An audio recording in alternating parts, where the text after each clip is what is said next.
Good morning, everyone. Thank you for allowing me to share something close to my heart today, the preciousness of time and the importance of not wasting it for a long time. I thought that managing time well meant squeezing as many tasks as possible into a day. But what I realized is that time isn't just something to fill, it's a finite resource that calls for wisdom, presence, and courage. When we think about time, we often think about managing it, maximizing it, or squeezing every ounce of productivity from it. But there's another layer we don't often discuss, and that's the layer of vulnerability.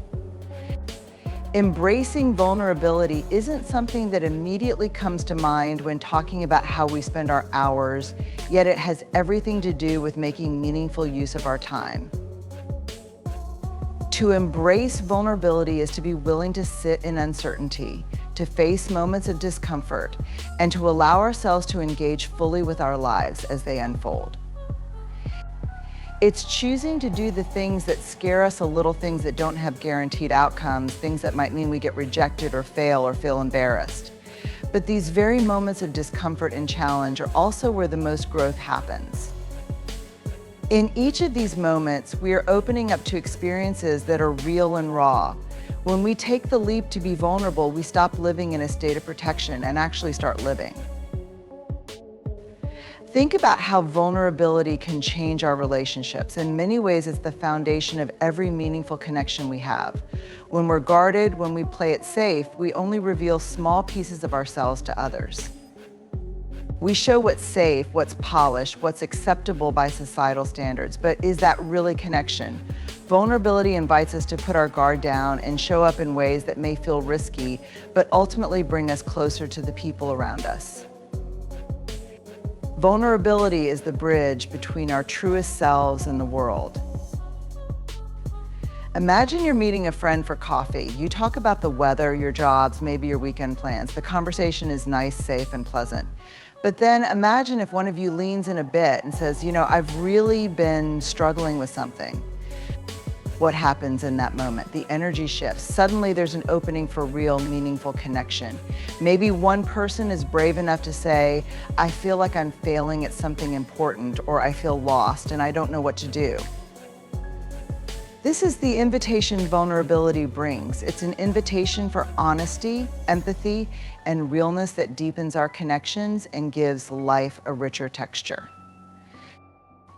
Yet vulnerability is often avoided because it feels uncomfortable. It means sharing the messy, unfinished parts of ourselves, the parts we're not proud of, or the things we fear others won't accept. But here's where vulnerability transforms time. When we're willing to go there to show up authentically, we're no longer hiding behind facades. We're no longer wasting time on pretending. It's an act of reclaiming our time because we're allowing every moment to matter, not by how perfect it is, but by how real it is. Embracing vulnerability means we stop skimming the surface of life and start diving deeper, allowing each moment to hold a significance that superficiality can never bring. In a broader sense, vulnerability also changes the way we approach our passions, our work, and our creativity. When we think about the projects we put off, the dreams we don't pursue, or the ideas we leave unspoken, we can usually trace these back to a fear of vulnerability. Maybe we're afraid to fail. Maybe we're afraid we're not good enough. Maybe we're terrified that someone will laugh or that we'll disappoint others. And so we hold back, we delay, and we fill our time with tasks that are safe ones that don't require us to stretch. But we also know, deep down, that we're missing out on something important. Imagine what it would feel like to live every day committed to showing up fully, even if that means being seen in our messiest and most uncertain moments. To work on that book, to share that piece of art, to start that conversation we've been avoiding, all of these things are invitations to step into vulnerability. We might not succeed, or it might take longer than expected, but we're actively choosing not to waste our time hiding. Vulnerability reminds us that we have one shot at each day, and we can either live it cautiously, hiding from potential discomfort, or live it with courage, embracing whatever comes. And when it comes to pursuing what truly matters to us, vulnerability asks us to acknowledge what we genuinely want. How often do we deny our desires, our dreams, because we're afraid of the judgment that might come with them? How often do we stop ourselves from admitting, even to ourselves, the things that bring us joy because we're scared of what others might say? Embracing vulnerability is an act of self-honesty. It's saying, I am willing to face discomfort and fear if it means I'm going after something that brings my life meaning in this way. Vulnerability becomes the compass that guides us toward a life filled with purpose. It's a mistake to think vulnerability is weakness. If anything, vulnerability is our greatest strength because it requires the kind of courage that few things demand. It's easy to stay safe, to shield ourselves from the possibility of rejection, to fill our days with things that don't challenge us. But vulnerability asks us to choose another path. It asks us to show up as we are, knowing that we're not always going to be perfect and that sometimes things won't go our way. Vulnerability is the power to own our stories, to face our imperfections, and to let others see us as we are flaws, doubts, fears, and all. And in doing so, we reclaim our time, not by making everything easy or comfortable, but by making everything real. Vulnerability gives us permission to stop pretending and start living. Each moment we spend vulnerably is a moment spent fully, a moment that contributes to a life lived authentically.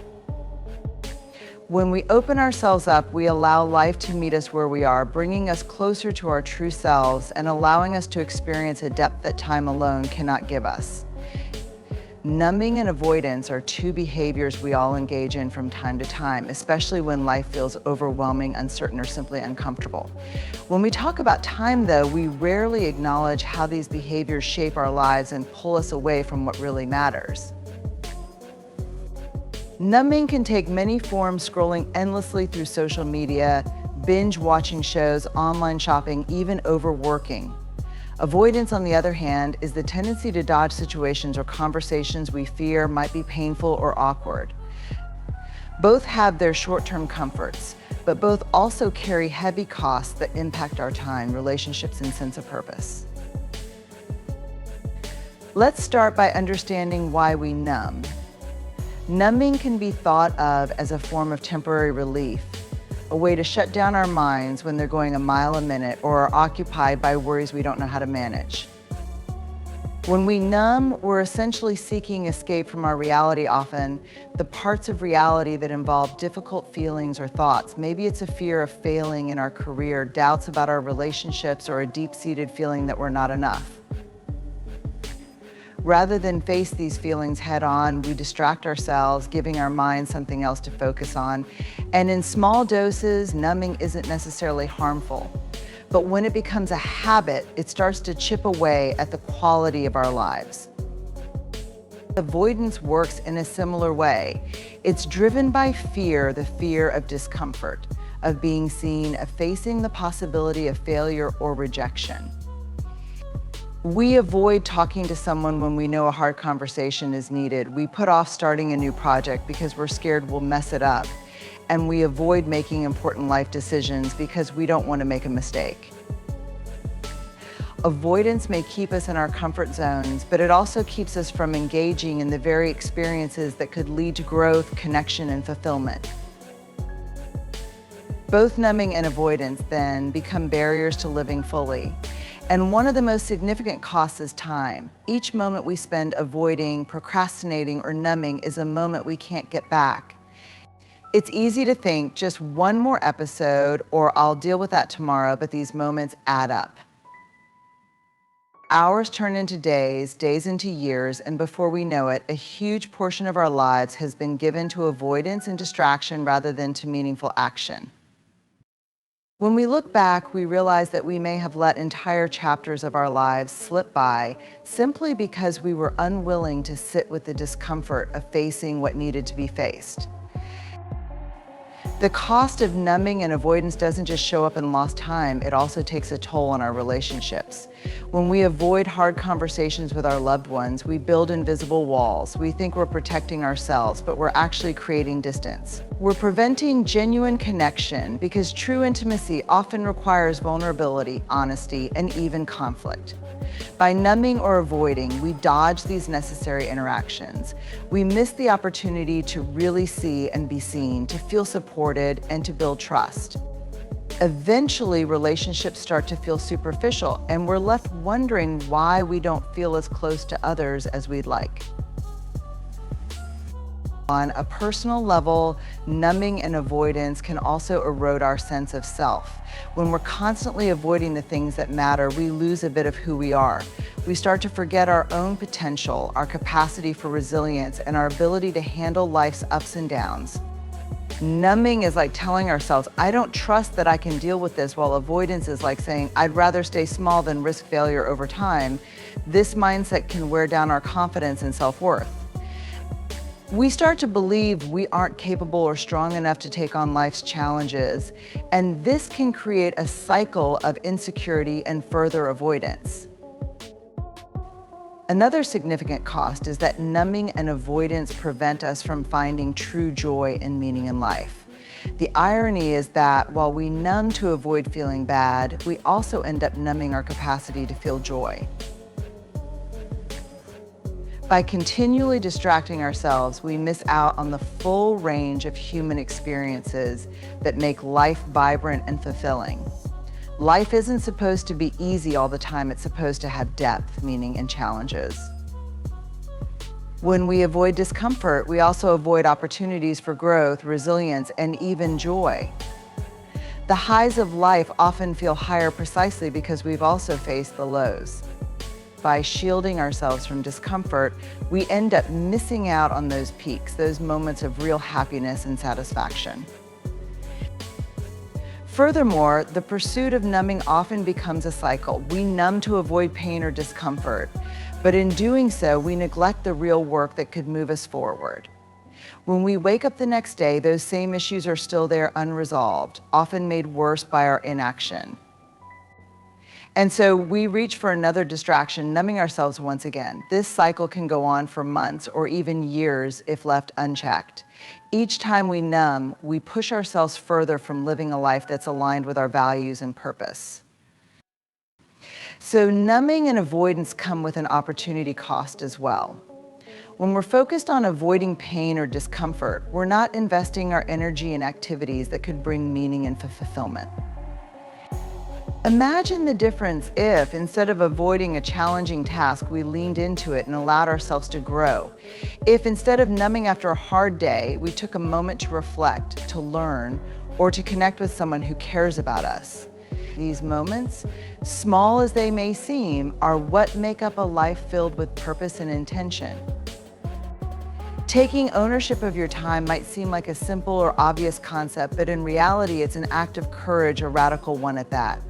Time is one of the most precious resources we have, yet it's often treated casually as though it's endlessly renewable. But time isn't like money or possessions. Once it's gone for good. Owning our time is about more than just managing a schedule or ticking off items on a to-do list. It's about aligning our minutes and hours with our values, setting boundaries that honor our needs, and taking full responsibility for how we spend this irreplaceable resource. True ownership of time starts with self-awareness. We live in a world filled with external demands, work obligations, social expectations, and a culture that often celebrates busyness over balance. Because of these pressures, it's easy to drift through our days without stopping to consider what we truly want. Many of us are so accustomed to fulfilling the expectations of others that we lose sight of our own priorities. Taking ownership of our time, then, is first an exercise in introspection. It requires asking tough questions. What matters most to me? Am I spending my time in ways that reflect my values? Are the things I'm giving my time to helping me build a meaningful life? These are not always easy questions to answer, but they are essential for taking back control of our lives. Once we're clear on our values and priorities, the next step is setting boundaries to protect them. This is often where courage comes in, as boundary setting can feel uncomfortable. Saying no can be difficult, especially if we're used to people pleasing or if we worry about disappointing others. But taking ownership of time means recognizing that we can't be everything to everyone. When we set boundaries, we're not being selfish, we're being intentional. We're choosing to spend our time in ways that support our own well-being and long-term happiness, rather than letting others dictate how we live. Boundaries are a way of claiming our time as our own and asserting that our priorities matter. This can be especially challenging in a world that sometimes equates busyness with worth, but the willingness to set these boundaries is an act of profound self-respect. Owning our time also involves a deep sense of accountability. When we take ownership, we stop blaming others or external circumstances for our schedule and begin to take full responsibility for how we spend each day. This doesn't mean we have to ignore the genuine demands on our time, such as jobs or family responsibilities, but it does mean recognizing our power to make choices within those demands. Too often we tell ourselves, I don't have time, but this can be a form of avoidance. More often than not, what we're really saying is, I'm not prioritizing that it takes courage to admit that we're making choices, even the choice to let others fill up our calendar or to put off something important to us. When we own our time, we embrace this responsibility, and by doing so, reclaim a sense of agency in our lives. An essential part of taking ownership of time is learning to differentiate between what is urgent and what is important. Many of us get swept up in responding to urgent matters, emails, last-minute requests, immediate problems without realizing that by constantly prioritizing the urgent, we're neglecting what's truly meaningful. This is sometimes referred to as the urgency trap, and it's a cycle that can lead to burnout and a sense of emptiness. Important tasks, on the other hand, often require long-term investment and don't always come with deadlines. These might include personal goals, health, nurturing relationships, or developing skills. Taking ownership of time means we're willing to step back, assess our commitments, and ensure that we're not sacrificing what's important for what's simply pressing. It's a courageous act to put aside the immediate and make time for what genuinely matters, even if it doesn't offer instant gratification. Another dimension of time ownership is the courage to face solitude and silence. In today's world, where we're often surrounded by constant stimulation, owning our time might mean intentionally stepping back, disconnecting, and allowing ourselves moments of quiet. Solitude can be uncomfortable, especially if we're used to the distractions of screens, noise, and social media. But it's in those quiet moments that we gain clarity, reconnect with our inner voice, and make choices that are aligned with our authentic selves. Owning our time isn't just about filling every hour with productivity, it's about embracing moments of stillness too. It's recognizing that true ownership sometimes means choosing not to do anything at all to recharge, reflect, and let ourselves simply be. This takes courage in a society that equates worth with output, yet it's in these moments that we often find our deepest insights. One of the most challenging aspects of taking ownership of time is learning to let go of comparison. In a culture that constantly shows us others' achievements, lifestyles, and schedules, it's easy to feel that we're not doing enough. Social media in particular can amplify this sense of inadequacy, making us feel as though everyone else has a more exciting or productive life. But owning our time requires us to trust that our path is ours alone.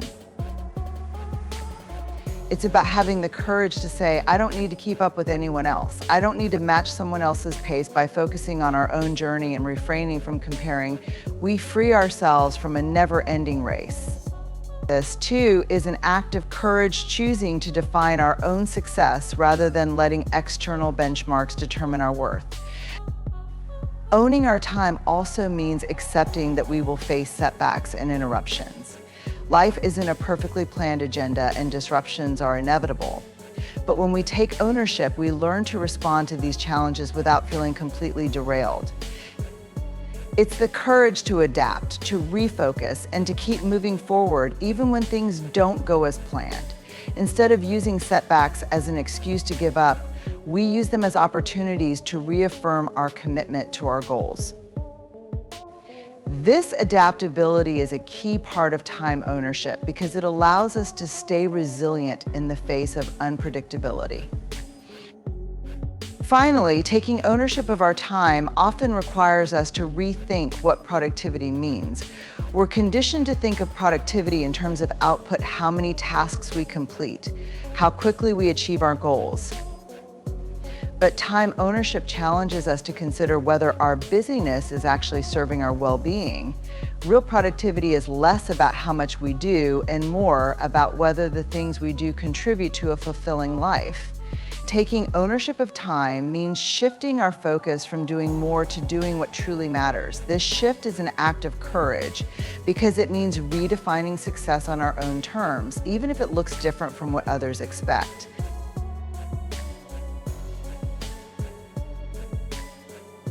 Redefining productivity to include rest and reflection requires a profound shift in how we understand success, achievement, and the rhythm of our daily lives. In a culture that often glorifies hustle and endless to-do lists, we're taught that productivity is about doing more, achieving more, and constantly pushing forward. We associate productivity with hours spent working, deadlines met, and tasks completed. But this traditional view of productivity can be limiting and, over time, even harmful. It can lead to burnout, fatigue, and a sense of disconnect from our own well-being. To create lives that are not only productive but sustainable, we must redefine productivity to include essential elements like rest and reflection. And true productivity isn't just about the quantity of what we produce, but also the quality. Imagine that you're constantly on the go, filling every minute with tasks and responsibilities, and yet you rarely pause to ask yourself if these activities are truly aligned with your values or if they are bringing you closer to your goals. Without time to reflect, we may find ourselves caught in a cycle of doing without meaning, and this can lead to a feeling of emptiness even amidst achievement. Rest and reflection offer the chance to step back and reconnect with our purpose. They provide the mental space we need to ask ourselves if our actions are taking us in the direction we truly want to go. Redefining productivity to include these elements means embracing the idea that taking breaks is not wasted time, but an integral part of making our work and our lives more meaningful. Rest plays a foundational role in this new definition of productivity. When we are well rested, we're more creative, focused, and capable of tackling challenges. The brain, like any other organ, has limits, and when we consistently push beyond those limits without rest, we're actually reducing our productivity over the long term. It's tempting to think that if we work more hours, we'll get more done, but research shows the opposite. Working excessively without adequate rest leads to diminishing returns. Our ability to concentrate wanes, our creativity stalls, and our decision-making suffers. Rest allows our minds to recharge, giving us the clarity and energy to perform at our best when we return to our tasks. Including rest in our definition of productivity means we're valuing our long-term effectiveness over short-term busyness. There is also a crucial difference between simply pausing work and experiencing restorative rest. True rest involves giving ourselves permission to disengage mentally and emotionally from our responsibilities, even if just for a short while. This could mean spending time outdoors, taking a nap, meditating, or engaging in a creative activity that relaxes us. Rest, in this sense, isn't passive, it's an active choice to nurture our well-being. By making room for genuine rest, we're not shirking our responsibilities, we're investing in our ability to handle them with greater energy and focus. This redefinition of productivity encourages us to see rest not as an interruption, but as an intentional pause that enhances our overall output and the quality of our work. Reflection, too, is an essential part of a balanced and meaningful approach to productivity. Reflection offers us the opportunity to pause and evaluate our progress, assess what is and isn't working, and adjust our approach as needed. It's in these moments of introspection that we gain insight into ourselves, our goals, and the impact of our efforts. Reflection allows us to ask important questions like, is this task moving me closer to my purpose? And am I spending my time in ways that align with my values without regular periods of reflection? It's easy to lose sight of our larger goals in the rush of daily activities. Including reflection in our concept of productivity means we're prioritizing intentionality and ensuring that our efforts are aligned with our personal vision for a fulfilling life. Another benefit of incorporating reflection into our routine is that it allows us to learn from our experiences. When we make time to reflect on our successes and challenges, we gain valuable insights into our strengths, weaknesses, and areas for growth. Rather than simply moving from one task to the next, reflection enables us to carry forward lessons that make us more effective and resilient. It also helps us to avoid repeating mistakes, allowing us to be more strategic and mindful in our actions. In this way, reflection isn't just a break from productivity, it's an enhancement of it, because it enables us to continuously improve and grow. Redefining productivity to include rest and reflection also opens the door to more creativity and innovation. When we're constantly working without breaks, our minds become fatigued and less capable of thinking outside the box. Rest and reflection provide the mental space needed for new ideas to emerge. Some of the most innovative breakthroughs happen during moments of rest when we're in the shower, going for a walk, or simply daydreaming. These moments allow our minds to wander, connect ideas in novel ways, and find creative solutions that wouldn't emerge under stress or fatigue. By making rest and reflection part of our productivity toolkit, we create an environment where inspiration can flourish. Furthermore, when we redefine productivity to include these elements, we become more connected to our own well-being and more resilient in the face of challenges. Burnout is a serious consequence of constantly pushing ourselves without rest, and it can lead to physical, mental, and emotional exhaustion. Burnout doesn't just reduce our productivity, it can affect our entire quality of life, from our health to our relationships. By honoring our need for rest and introspection, we're building a sustainable approach to productivity that supports our well-being. This, in turn, makes us better equipped to handle the demands of our work and personal lives without losing our balance. Another important shift that comes with this redefinition is a new understanding of success. When we focus solely on outcomes and external achievements, we're often left feeling unsatisfied even after reaching our goals. But when productivity includes rest and reflection, success becomes more than just a list of accomplishments. It becomes about how fulfilled, balanced, and aligned we feel in our lives. Rest and reflection remind us that true success is not only about what we achieve, but also about how we feel along the journey, how connected we are to ourselves and our loved ones, and how purposeful our actions feel. Incorporating rest and reflection into our understanding of productivity also allows us to lead by example. When we embrace this balanced approach, we send a message to those around us, whether colleagues, family, or friends, that our well-being matters. We demonstrate that success is not about running ourselves into the ground, but about making thoughtful choices that honor our whole selves. This perspective can inspire others to do the same, fostering a culture that values balance, intentionality, and self-respect over mere busyness.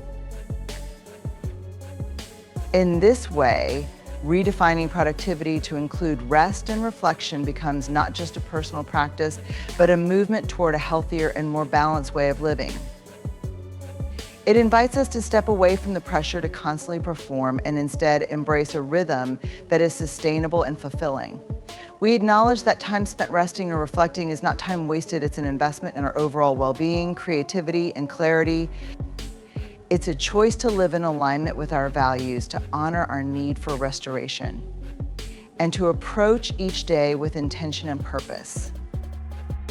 In conclusion, redefining productivity to include rest and reflection is a call to honor both our ambition and our well-being.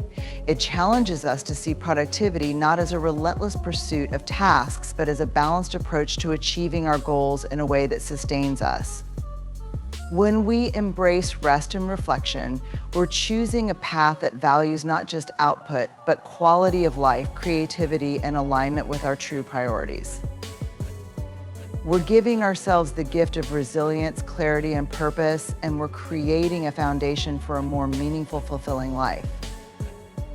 By doing so, we transform productivity into a practice that fuels us rather than drains us, one that allows us to not only accomplish more, but to feel truly connected to the journey itself.